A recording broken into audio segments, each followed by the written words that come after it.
अस्सलाम वालेकुम दोस्तों, मैं हूं अज़ीम महमूद और आप देख रहे हैं मिस्टर इंजीनियर। दोस्तों, आज की इस वीडियो में हम ये सीखेंगे कि आप काविये को इस्तेमाल करते हुए किसी भी एसएमडी पार्ट्स को किस तरह से उतार सकते हैं। तो दोस्तों चलिए शुरू करते हैं।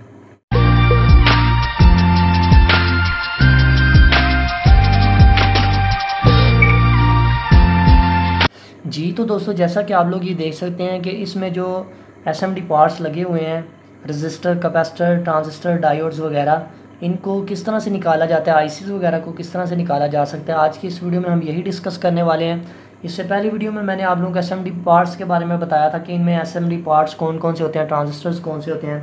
अगर आप हमारे न्यू व्यूअर्स हैं तो मैं आप लोगों को यही रिकमेंड करूँगा कि आप उस वीडियो को ज़रूर देख लें ताकि आपको बेहतर समझ आ सके कि कौन कौन से पार्ट्स एसएमडी पार्ट्स होते हैं।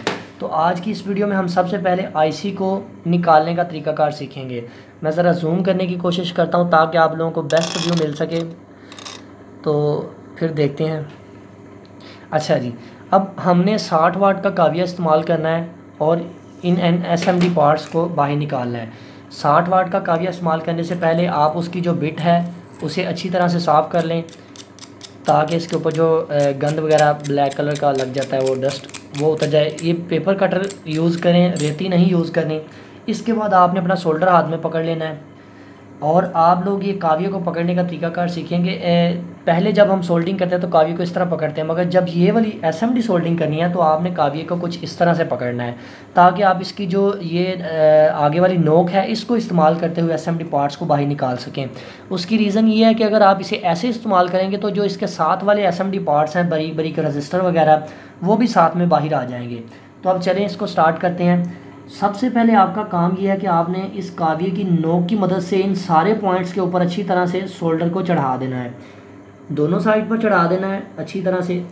आप लोग ये देख सकते हैं कि मैंने दोनों साइडों पर इस आईसी के सोल्डर को चढ़ा दिया है।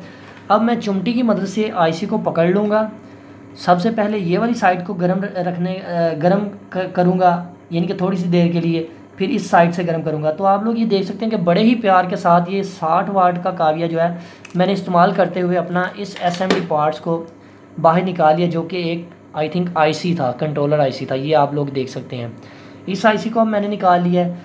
जस्ट आपने इसी टेक्निक को इस्तेमाल करना है और ये ध्यान रखना है कि आपने इसके साथ ज़बरदस्ती नहीं करनी और बड़े ही प्यार के साथ इस तरह से बरोज़े को इस्तेमाल करते हुए इसके जो नीचे वाले पॉइंट्स हैं उनको बड़े ही आसानी से इस तरह आपने साफ़ कर देना है। आप लोग ये देख सकते हैं कि जहाँ पर से मैंने इस आईसी को निकाला है ये बिल्कुल साफ़ हो गया है और ये हमारा आईसी भी बाहर आ चुका है।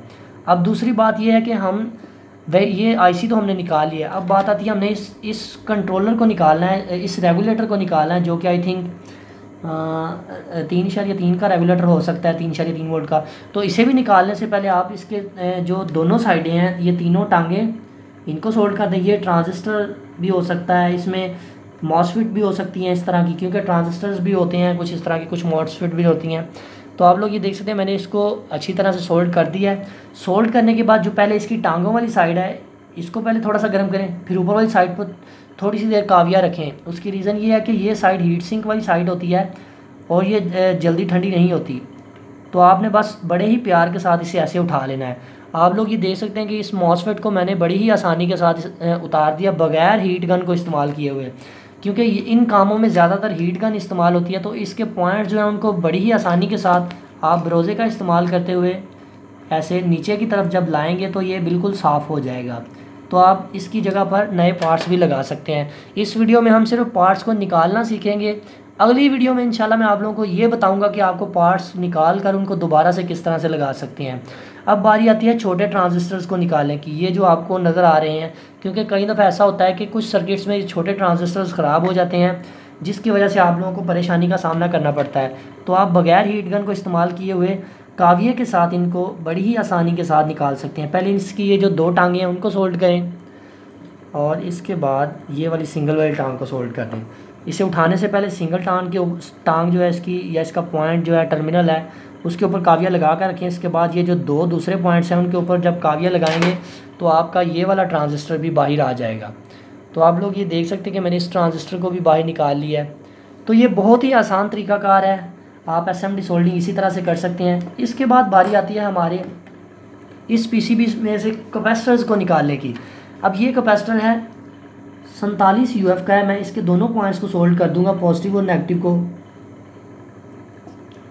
नेगेटिव को सोल्ड करने के बाद मैं इसको चिमटी से पकड़ लूँगा। यहाँ पर आप लोगों ने एक बात याद रखनी है, इसके साथ आपने ज़बरदस्ती नहीं करनी, बस बड़े ही प्यार के साथ ऊपर की तरफ उठाना है ताकि नीचे वाला प्रिंट ब्रेक ना हो। पहले एक साइड से उठा लेना है, फिर आपने दूसरी साइड से गर्म करके उसको उठा लेना है। अगर नहीं उतर रहा तो आप दूसरी साइड को दोबारा से सोल्ड करेंगे तो वो ये आराम से उतर जाएगा। आप लोग ये देख सकते हैं कि मैंने इस SMD कैपेसिटर को मैंने बड़ी ही आसानी के साथ बाहर निकाल लिया है। अब इस कैपेसिटर के बाद बारी आती है मेन चीज़ की, जो कि ये बड़ा IC है।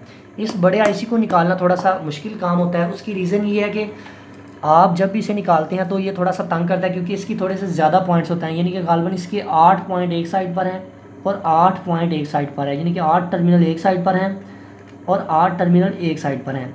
कोशिश करें अगर आप SMD सोल्डिंग कर रहे हैं तो 60 वाट का काविया, इससे बड़ा काविया नहीं होना चाहिए। मैक्सिमम 60 वाट और मिनिमम 40 वाट, 40 से 30 वाट, ये दोनों काविये बेस्ट रहते हैं इस SMD सोल्डिंग के लिए।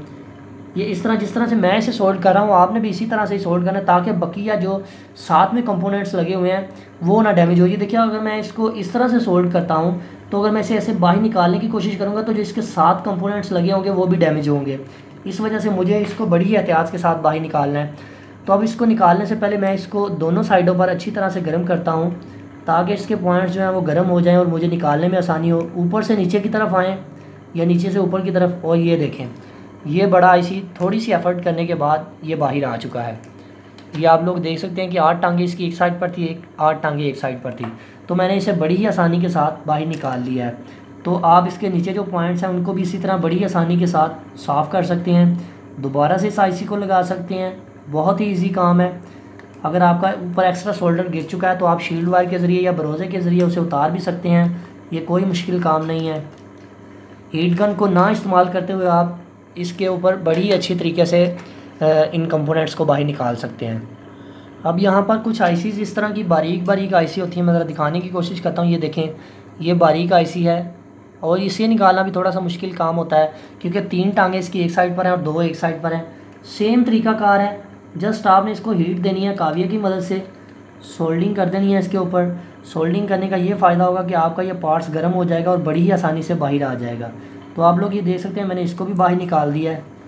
तो जब आप इसके ऊपर काविया लगाएंगे तो इसके पॉइंट्स जो हैं वो आप बकिया पॉइंट्स को भी साफ़ कर सकते हैं। बरोज़ा इस्तेमाल करें, ज़्यादा से ज़्यादा कोशिश करें साफ़ बरोज़ा इस्तेमाल करें, क्योंकि बरोज़े का सबसे बड़ा फ़ायदा ये होता है कि ये आपके पॉइंट्स को भी जुड़ने नहीं देता और दूसरे नंबर पर आपकी जो सोल्डिंग होती है उसमें भी निखार लाता है। इसके अलावा आप इसके ऊपर पेस्ट भी इस्तेमाल कर सकते हैं। अगर पेस्ट नहीं है तो आप इसके ऊपर फ्लक्स भी इस्तेमाल कर सकते हैं। फ्लक्स बहुत अच्छी चीज़ है, वो भी आप इस्तेमाल कर सकते हैं इन SMD पार्ट्स को निकालने के लिए।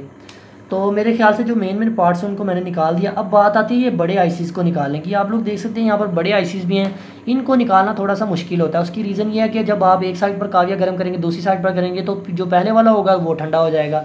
निकल ये भी जाता है, मगर इसके लिए आपको थोड़ी सी ज़्यादा एफर्ट करनी पड़ती है। वेल जी, तो दोस्तों ये तो था आज का तरीकाकार कि हम अपने SMD कंपोनेंट्स को किस तरह से बाहर निकाल सकते हैं। इसमें आप छोटे छोटे कैपेसिटर्स भी देख रहे होंगे, सभी को निकालना बहुत ही आसान है। तो ये कोई इतना मुश्किल काम नहीं है, आप बड़ी ही आसानी के साथ किसी भी कंपोनेंट को बाहर निकाल सकते हैं। ये देखिए जिस तरह से मैं इन रेजिस्टेंस को बाहर निकाल रहा हूँ अब। तो दोस्तों मैं उम्मीद करता हूँ आपको आज की वीडियो पसंद आई। अगर आपको आज की वीडियो पसंद आई है तो मेरी वीडियो को लाइक करें। इंशाल्लाह नेक्स्ट वीडियो में हम ये देखेंगे कि हम अपने SMD कंपोनेंट्स को दोबारा से किस तरह से लगा सकते हैं निकाल कर। अगर आप हमारे चैनल पर न्यू हैं तो मैं आप लोगों को यही रिकमेंड करूँगा कि आप हमारे चैनल मिस्टर इंजीनियर को ज़रूर सब्सक्राइब कर लें। सब्सक्राइब करने के लिए आपको वीडियो के नीचे रेड कलर का बटन नज़र आ रहा होगा, आप उसको दबा कर भी सब्सक्राइब कर सकते हैं। नहीं तो वीडियो के आखिर पर आपको मेरा फेस नज़र आ रहा होगा, उसके ऊपर क्लिक करके भी आप हमारे चैनल को सब्सक्राइब कर सकते हैं। तो दोस्तों इसी के साथ मुझे अपनी दुआओं में याद रखिएगा। अल्लाह हाफिज़।